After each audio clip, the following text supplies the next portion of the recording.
Bapa dalam surga, kami bersyukur Tuhan saat ini seberapa yang sudah hadir, kami rindu untuk dengarkan firman-Mu.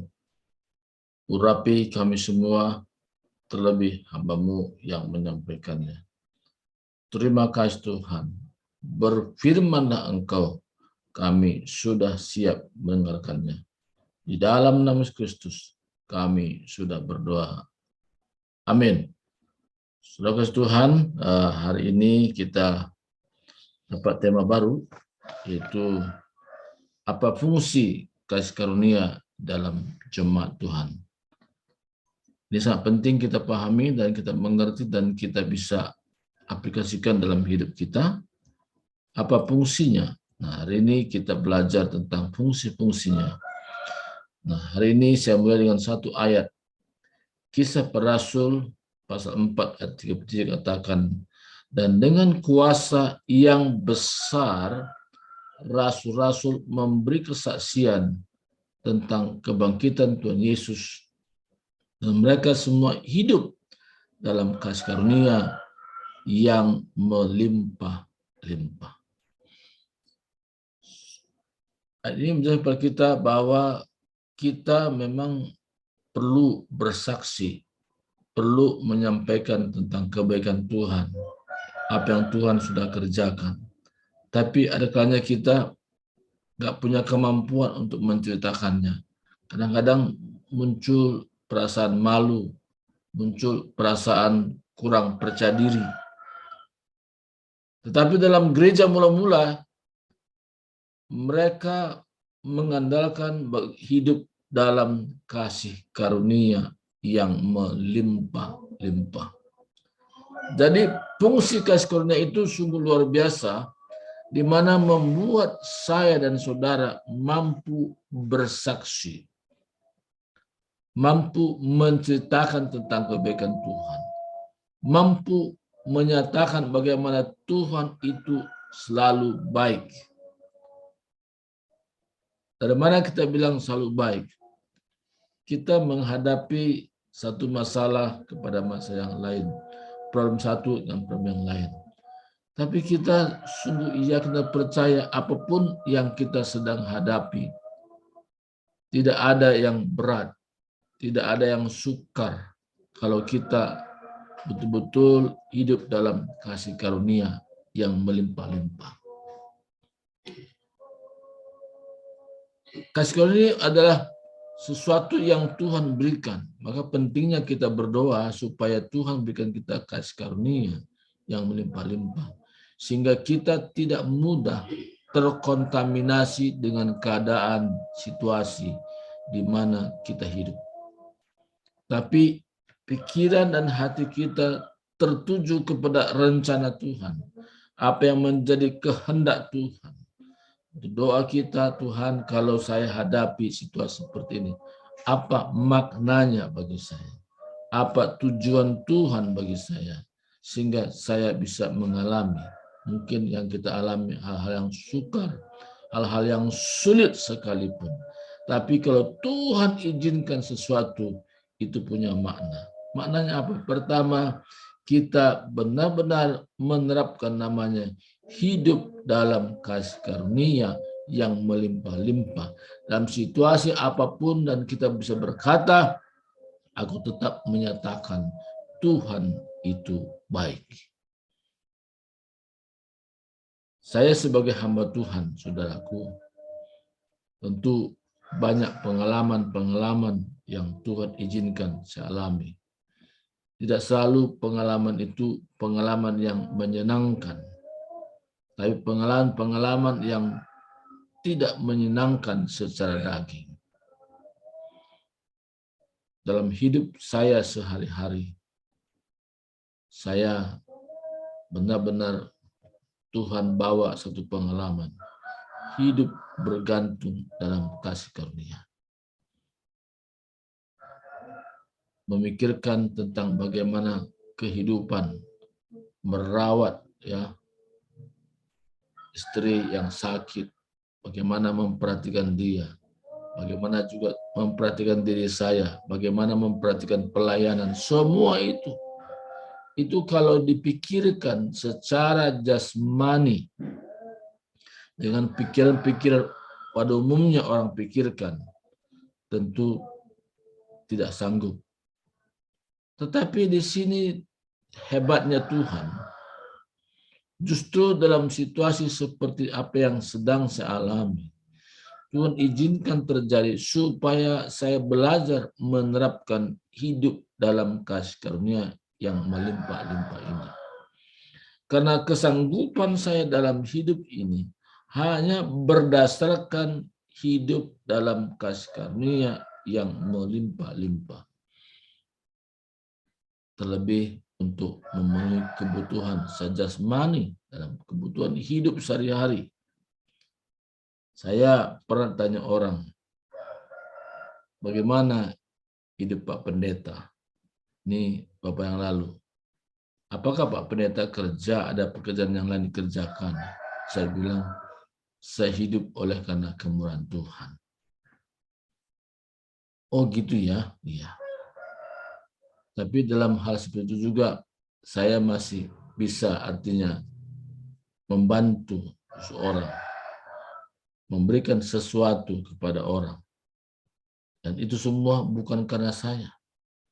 Tapi kasih karunia yang melimpah-limpah itulah yang membuat saya tetap terjaga, tetap kondisi, situasi damai sejahtera dan sukacita.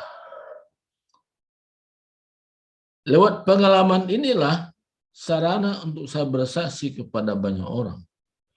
Bagaimana belajar hidup dalam kasih karunia yang melimpah-limpah ini mampu menceritakan tentang kebaikan Tuhan. Mampu bersaksi dalam situasi, kondisi yang mungkin orang lain kita tidak mungkin bersaksi. Tapi kita bersaksi karena perhatian kita bukan kepada persoalan hidup. Tapi perhatian adalah kepada kekuatan Tuhan yang melimpah-limpah hidup dalam kasih karunia ini. Kalau saya ceritakan tentang hidup dalam kasih karunia, itu memakan waktu yang cukup panjang. Tapi hari ini, pertama, saya jadikan bersaksi sebagai gaya hidup. Di mana-mana komunitas saya ada di sana. Kalau bukan saya yang menyampaikan firman, saya selalu menggunakan kesempatan-kesempatan bersaksi di hadapan banyak orang. Ketika saya bersaksi menceritakan tentang kebaikan Tuhan, saya mengalami langsung kekuatan Tuhan. Dari mana waktu saya menceritakan itu, Tuhan menyatakan kehendaknya. Tuhan mau supaya kita kuat dalam setiap saat. Tuhan mau kita benar-benar dari perkataan mulut kita membangun hidup orang lain. Tapi dari mana kemampuan itu? Oleh karena kita belajar hidup dalam kasih karunia yang melimpah-limpah. Kalau kita lanjut lagi dalam pembacaan Kisah Para Rasul 11 ayat 23 katakan, setelah Barnabas datang dan melihat kasih karunia Allah, bersukacitalah ia menasihati mereka supaya mereka semua tetap setia pada Tuhan. Jadi hidup dalam kasih karunia ini tidak tersembunyi. Tapi orang sendiri bisa menyaksikan bagaimana kita belajar hidup dalam kasih karunia. Keunggulan kita sebagai orang percaya dengan orang dunia ketika ada masalah dia langsung lemah, langsung tidak berdaya, langsung tidak punya kekuatan. Tapi kita orang yang percaya kepada Yesus itu bedanya, bahwa ketika kita di dalam persoalan, kita mampu tetap setia. Persoalan itu tidak membuat kita mundur. Justru persoalan itu menambah kesaksian-kesaksian yang kita bisa ceritakan kepada banyak orang. Salah satu yang membuat sampai hari ini saya kuat melayani ketika saya menerapkan gaya hidup, yaitu bersaksi sebagai gaya hidup. Ketika saya menerapkan bersaksi sebagai gaya hidup, dan saya bisa mengalami sendiri bagaimana Tuhan bekerja, dan saya bisa tetap setia sampai hari ini bukan karena hal-hal yang lain, tetapi karena kasih karunia yang Tuhan berikan kepadaku. Sebagaimana Tuhan berikan juga kepada gereja mula-mula, dan kepada kita juga yang ada pada saat pagi ini. Tuhan berikan kasih karunia ini. Ini yang kadang-kadang kurang orang perhatikan. Kita berdoa, tapi kurang fokus.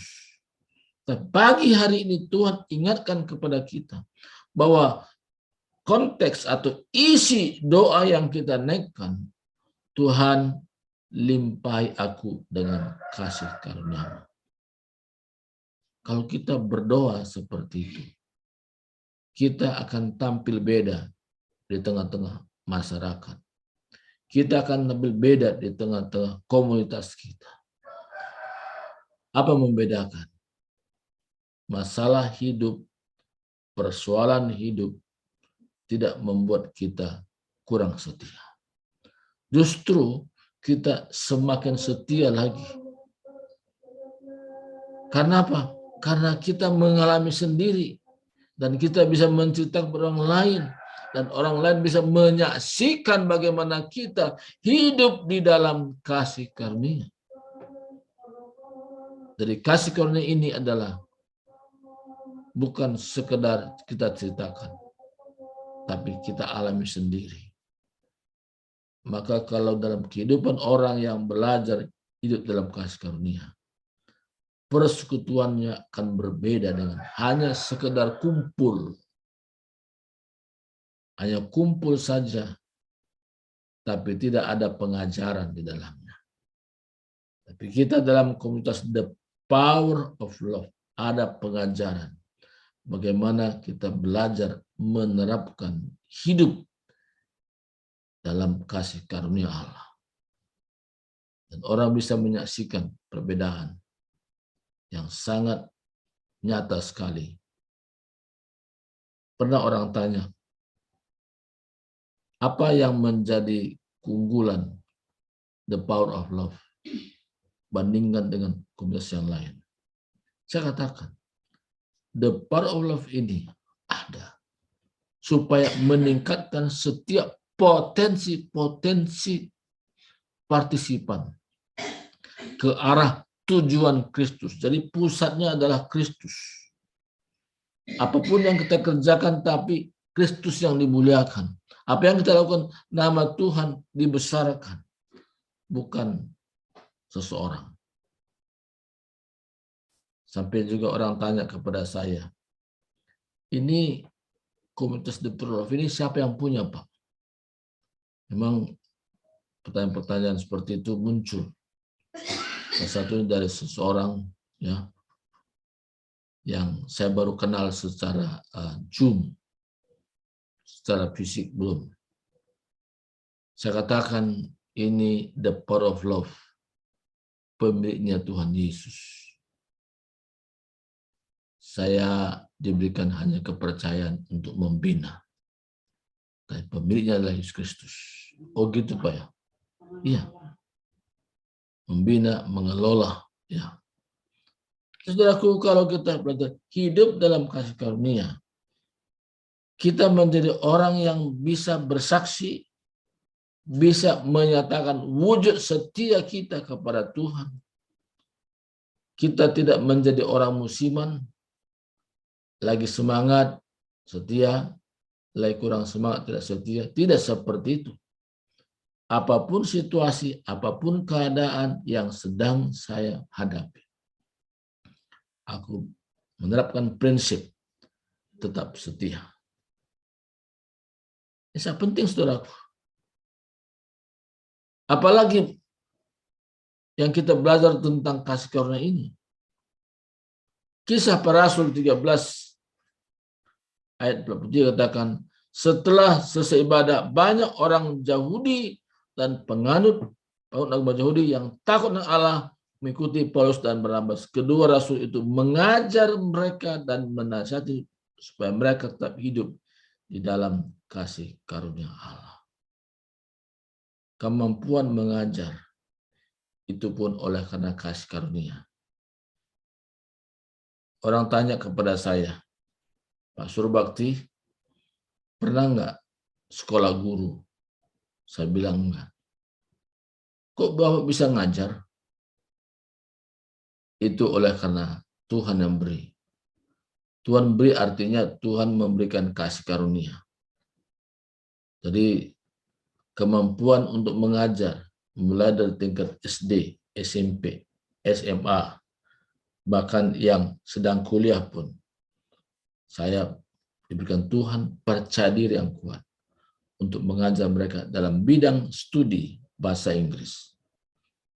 Saya hanya berkata, di luar Yesus aku tak dapat berbuat sesuatu apapun. Tetapi di dalam Yesus, nah, di dalam Yesus, Tuhan berikan kemampuan untuk bekerja sesuai dengan kasih karunia itu, termasuk mengajar itu. Dengan saya terlibat mengajar, itu juga salah satu cara Tuhan menolong. Bagaimana kehidupan kami sehari-hari, khususnya sandang pangan, beras, Indomie, kecap, dan yang lain-lainnya itu diadakan setiap bulan. Walaupun hari ini saya tidak pernah mengajar lagi, sejak adanya peristiwa COVID itu saya memang berhenti mengajar. Tapi itulah cara Tuhan untuk memenuhi kebutuhan kami dalam keperluan beras. Kami tidak perlu membeli lagi. Walaupun orang bilang beras naik, kami tidak merasakan beras naik. Kenapa? Disiapkan setiap bulan. Bahkan tidak habis kami gunakan. Dan kami juga bagi kepada orang yang membutuhkan di mana di sekitar di mana kami tinggal. Dan kami nyatakan ini berkat Tuhan. Ketika terapkan dalam hal ini, saudaraku, berkat Tuhan semakin limpahkan lagi. Kenapa? Orang yang hidup dalam kasih karunia, dia sangat mengalami bagaimana pemeliharaan Tuhan. Tuhan pelihara hidupnya. Dan tidak akan kekurangan. Dan mampu memperhatikan orang lain juga. Jadi kemampuan kita mengajar oleh karena kasih karunia, lewat potensi-potensi yang ada, Tuhan nyatakan lebih lagi daripada sebelumnya. Tuhan adakan peningkatan dalam kehidupan orang yang belajar hidup dalam kasih karunia. Dan yang terakhir di sini kita kisah para rasul, ya. Saya singkat saja. Ibrani, ya. Ibrani saja, Ibrani pasal 12 ayat 15. Jagalah supaya kamu jangan ada seorang pun menjauhkan diri dari kasih karunia Allah, agar jangan tumbuh akar yang pahit yang menimbulkan kerusuhan dan yang mencemarkan banyak orang. Jagalah supaya jangan ada seorang pun menjauhkan diri dari kasih karunia Allah. Di sini Tuhan katakan jagalah, artinya jangan menghindar, jangan menjauh dari kasih karunia. Salah satu penyebab kenapa orang gampang terluka, karena dia tidak memproteksi diri, hidup dalam kasih karunia. Kasih karunia ini membuat kita mampu untuk tidak mudah terluka. Tidak mudah kita mengalami satu perasaan yang seolah-olah kita ini, waduh kok begini perlakuannya sebagainya. Justru kasih karunia ini membuat kita mampu untuk senyum, mampu menyapa orang, mampu berkata Tuhan selalu baik. Justru dalam kondisi situasi yang sepertinya tidak menyenangkan, kita bisa melihat hal-hal yang baik. Sehingga kita bisa maju terus. Tidak ada istilahnya berhenti. Maju terus. Sehingga orang heran, kok bisa ya? Kok bisa nggak terluka ya? Kok bisa happy? Kok bisa gembira? Kita bisa berkata, itu karena kasih karunia. Kasih karunia mampu memproteksi di dalam diri kita tidak tumbuh akar yang pahit. Apa artinya akar yang pahit ini? Akar pahit itu sesuatu yang mencemari hati. Dan kita bisa ceritakan kepada orang lain lagi, bukan firman Tuhan, tapi bagaimana perasaan kita cerita kepada orang lain seperti mata rantai. Itu bisa terjadi. Tetapi kalau orang yang hidup dalam kasih karunia, dia memproteksi diri dalam kondisi itu dan dia berkata, tutup mulutku Tuhan terhadap sesuatu yang Tuhan tidak inginkan aku ucapkan. Dan Tuhan bukakan mulutku terhadap sesuatu yang Tuhan inginkan aku ucapkan. Saya sebagai hamba Tuhan, itu salah satu pokok doa. Saya katakan, Tuhan, aku rindu dari mulutku. Ungkapan dari mulutku itu membangun orang. Dalam ungkapan mulutku ada firman Tuhan disampaikan. Dalam ungkapan mulutku ada pujian kepada Tuhan.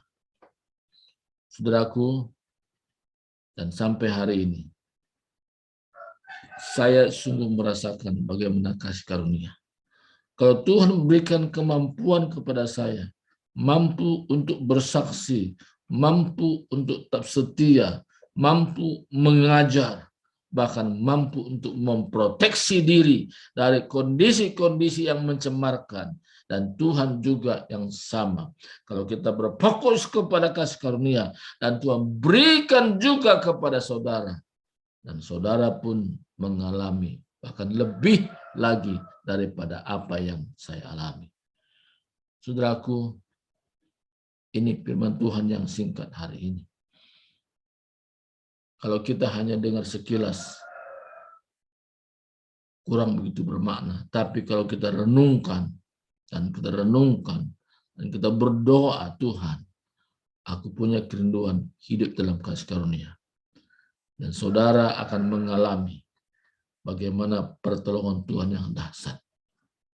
Karena ini bukan hanya sekedar perkataan, tapi masuk kepada alam bawah sadar kita.